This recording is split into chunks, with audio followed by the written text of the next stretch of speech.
Ce vendredi matin, cérémonie à Guipava pour la pose officielle de la première pierre du nouveau bâtiment de DCNS. Le chantier a débuté en mai.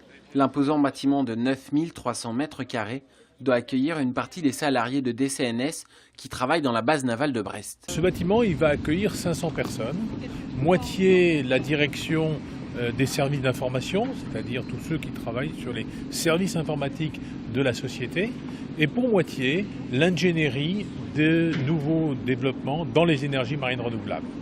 Et dans le domaine des énergies marines renouvelables, DCNS développe actuellement depuis Brest 2 projets phares. Le premier, c'est que nous allons implanter dans le Raz Blanchard très bientôt, dans les années qui viennent, des dizaines d'hydroliennes pour produire de l'électricité à partir des courants de marée.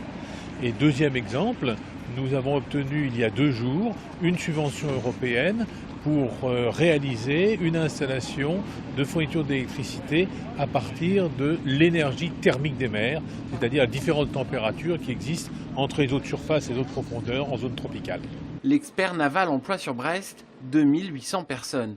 Et pour la métropole, DCNS est un acteur économique majeur. CNS, DCN autrefois, l'Arsenal à ses origines, est présente sur Brest depuis le début de l'histoire de Brest. C'est une des grandes entreprises qui pèse sur le territoire avec une activité d'abord uniquement liée à la présence de la marine nationale, mais qui aujourd'hui va se diversifier. L'objectif, c'est que DCNS soit présente sur le polder demain, sur l'extension du polder que nous sommes en train de réaliser pour s'y développer, notamment dans ce qu'on appelle les éoliennes flottantes. Le nouveau bâtiment de DCNS à Guipava, d'un coût de 20 millions d'euros, doit être livré en octobre 2015.